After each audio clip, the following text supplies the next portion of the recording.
cousin Tony Boss over there is quietly sitting, and he's also a war survivor. And I'm not sure who else in here is a war survivor.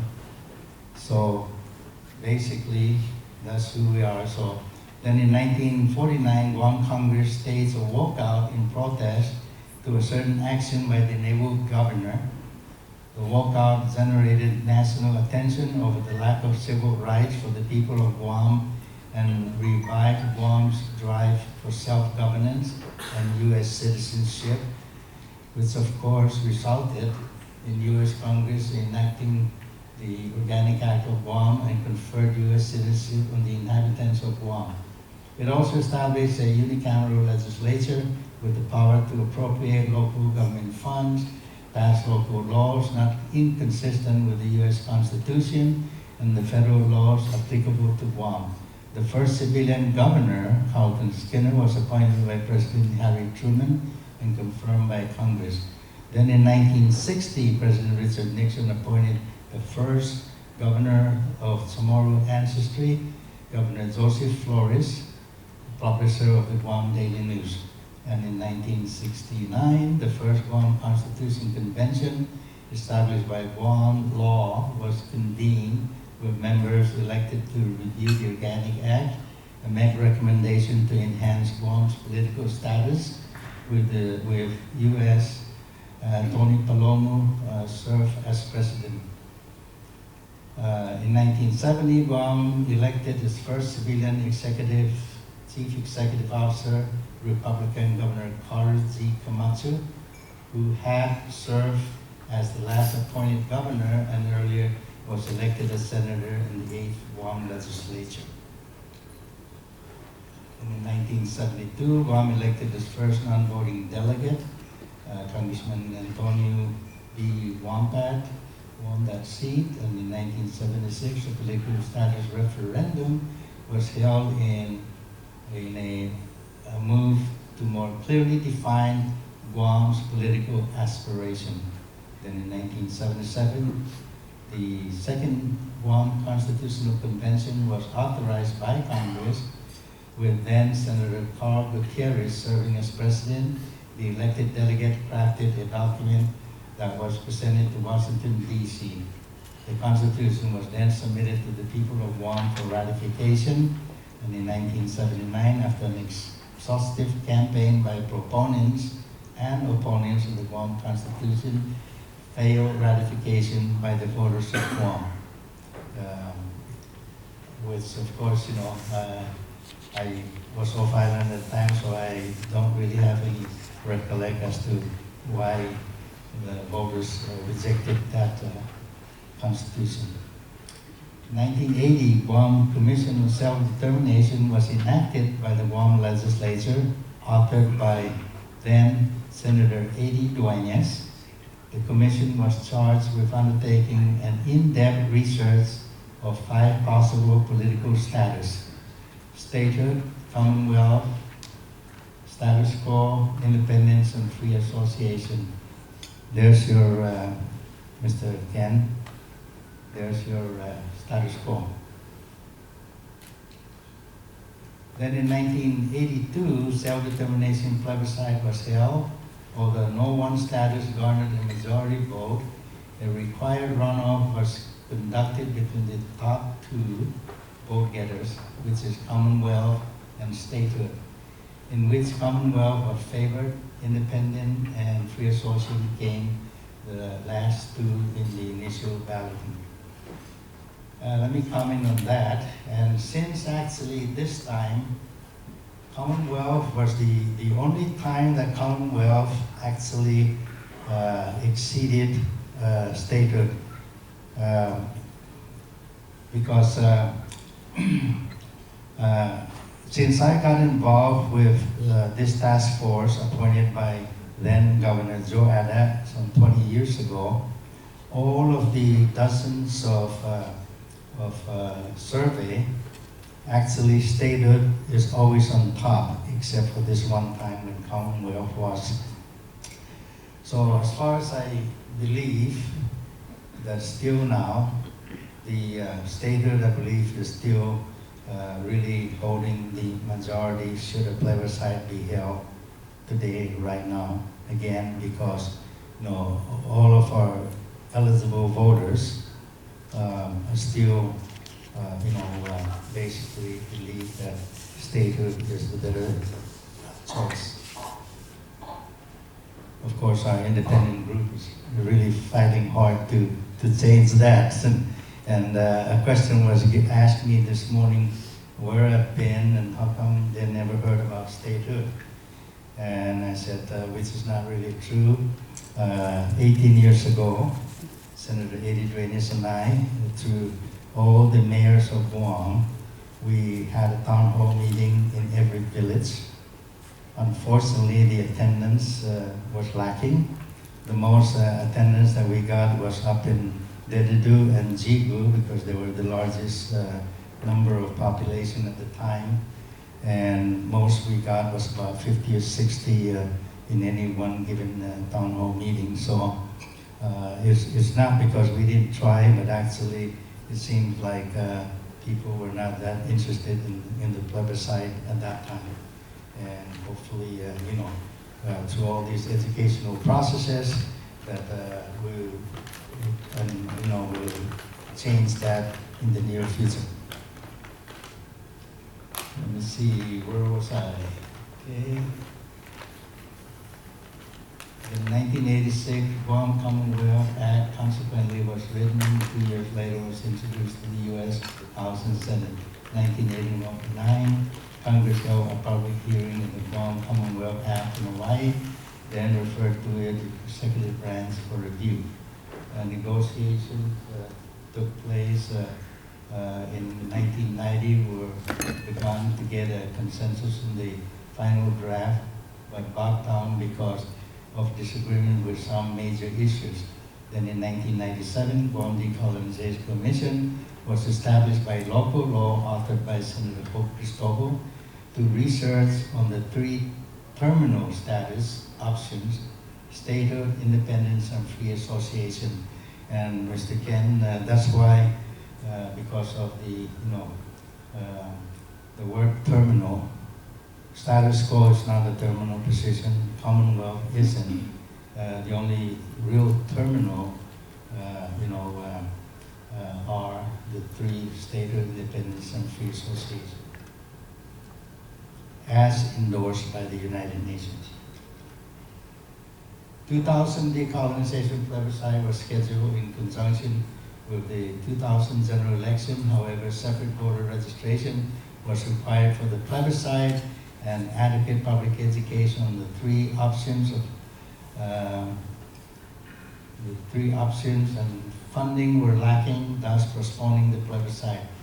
It has languished since then, encountering one obstacle after another, including lack of adequate funding, efforts in completing the required voting registration commission, decolonization commission with Governor Eddie Bausa Calvo as chairman has been revitalized and is now meeting regularly. And thanks for Governor Lulian Guerrero for picking up that and continuing it to today.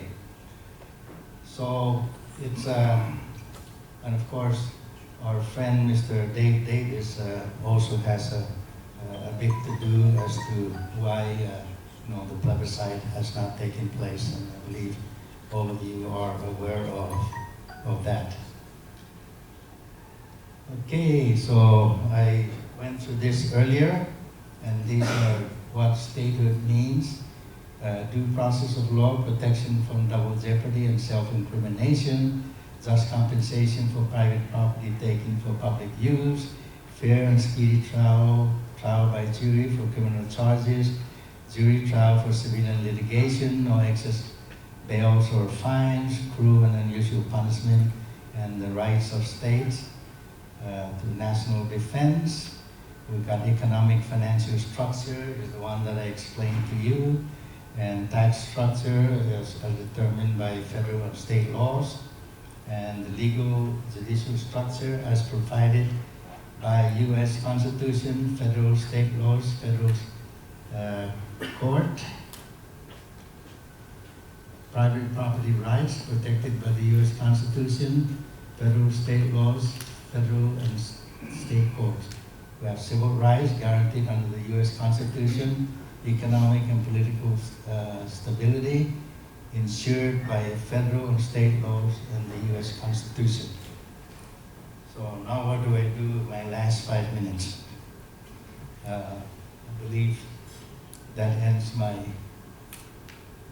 okay, briefly, I'll let you guys read the rest. I believe equality with all other states, right to vote, voting in Congress, permanent U.S. citizenship, authority to structure its state government, create state courts and appoint judges, national defense for protection from enemy threats, equal opportunity to access federal revenues, sharing from the federal government programs, grants, aids, and entitlements, a greater leverage in Congress through voting representation of 2 senators and a representative, enhanced prestige economically and politically in the Pacific Asia region, increased economic growth, revenue sharing, greater protection, Social Security supplemental income, 100% federally funded, earned income tax credit, which is costing government of Guam now for hosting our neighbors, which amounted to about 20,000 of them that we pay for rather than the state, the federal government. Tax treaty benefits, domestic rates, greater opportunities. So they're actually, you got immigration, naturalization, federal income taxes, air and shipping, national defense, foreign relations, U.S. labor laws, coastal zone management, our 200-mile economic zone, environmental protection, federal court system, and there you are. There's my chairman and myself, of course. And it's a simple man with a vision of Guam. Those are the, when asked, some people ask, what is the 51st state on the flag? That's Guam. Where is Guam? Guam is in Asia. What is Guam? Guam is the Chamorros. Who is Jesus? Jesus is a Chamorro, American in Latin, little America. That's an excerpt from his autobiography, Jesus in Little America. Okay, so there you have it.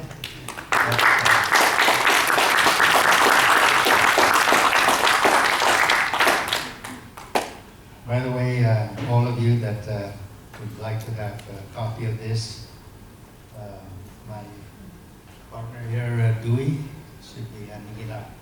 Thank you again, and you all have a great day, and Merry Christmas to everybody.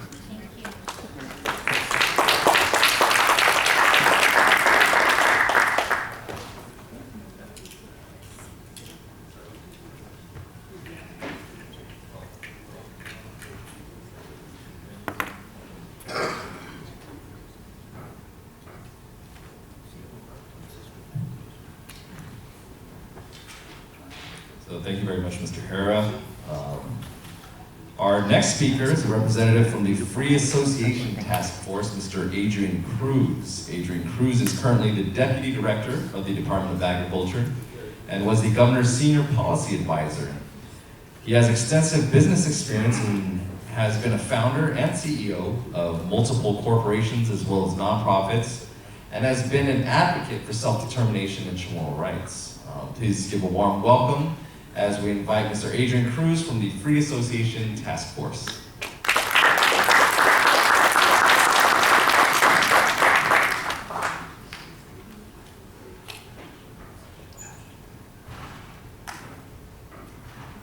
Good morning. Good morning. You know, when these students came and approached me and asked the chairman, who is Jude Martinez, to be able to give this talk, they gave very different parameters. And so after hearing this morning's talk from the other two task forces, I guess I'm going to ditch my prepared speech and go off the cuff here. So the question they asked is what each individual task force is doing. And I think we're not looking at the larger problem. The larger problem is voter apathy.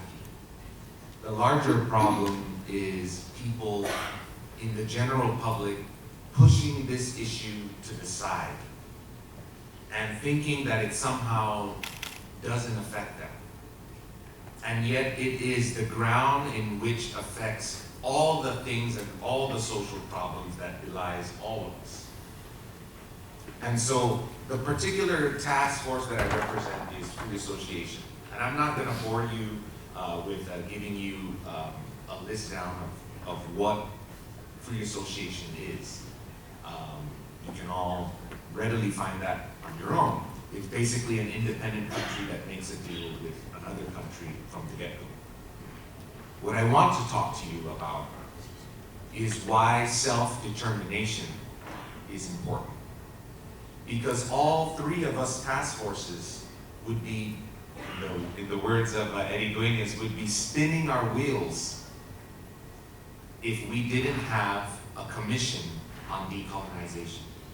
And for that reason, the commission has a plan to roll out the educational component of our mandate. And as a result, it didn't even have money for its own operations. And so it turned to us task forces to augment their budgets. And so I'm proud to say that the Free Association Task Force gave more money than all the others because we believe in the very foundation of why this whole thing exists. And that is the principle of self-determination. Self-determination is a legal, God-given right. It's something that we were all born with. There's nothing in the world that told you that you had to be this or that. The world was your oyster from the moment that you came into it.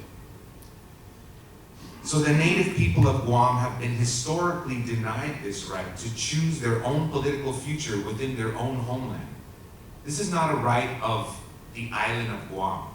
It's not a right that belongs to the rocks or the coconut trees or a cocoa bird. It is a right that belongs to a people that have been historically denied this. And it's the indigenous people. The last time naturalized citizens were afforded or asserted themselves to want to have a decolonization vote or stance was called the American Civil War. So already from the get-go, you already can see that people on Guam are different categorically from other kinds of US citizens. Our right of citizenship comes as a gift of Congress, not as a naturalized right as people in the continental United States. In fact, we don't have the same rights as they do. We can't vote for president. We would have to move in order to afford ourselves that right. Just a couple days ago in American Samoa, the court upheld that they were on American territory, just like Guam, now US citizens, after 100 and something years.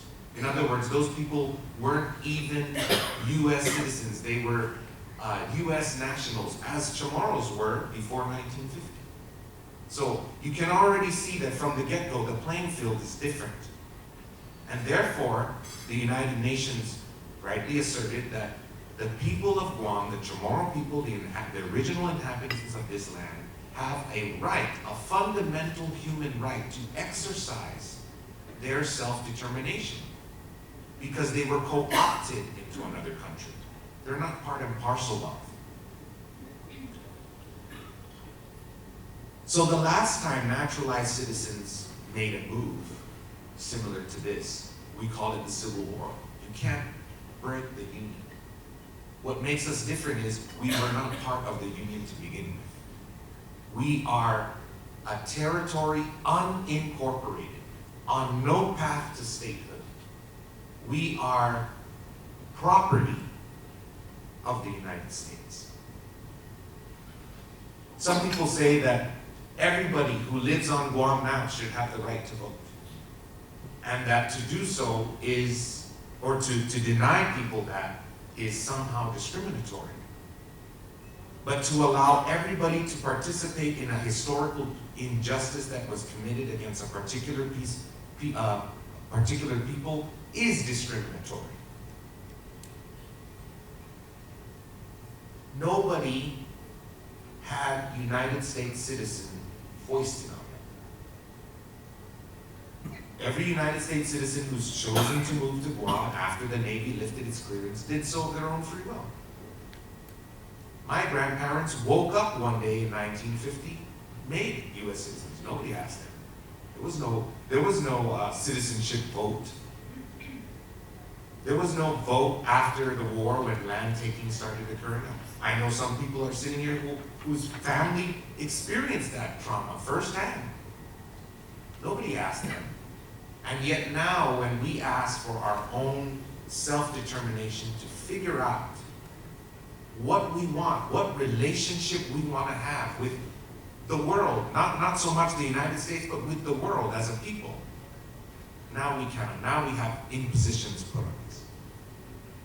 So of the three task forces, why did I choose free association? Well, to me, it's the most creative out of all the three options.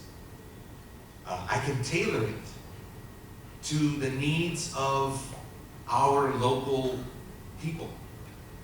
It assures sovereignty, which means that I'm guaranteed that no country is going to meddle in my inner workings, but it also allows me to be able to forge relationships with the country of my choice. In this case, it would be with the United States. I mean, we're all comfortable with the United States. We all watch TV, we all eat hot dogs, we all love baseball. We have a special relationship with the United States, no doubt about it. But we have to be honest and on equal terms with them. We can't sit at the table waiting for crumbs. We can't, as Eloy pointed out, we can't shoulder all these unfunded federal mandates. We can't do that anymore. It's just not working out for us. And like any relationship, you have to come to terms with that. You have to be able to sit down as adults and figure things out. I like my United States passport. And under free association, there's nothing that precludes me from negotiating a dual citizenship in which I get to keep both. The U.S. has made a declaration on Guam affirming the efforts of the Chamorro people to freely decolonize. And the U.S. acknowledges that since it's the one that placed us on the decolonization registry. 75 years ago,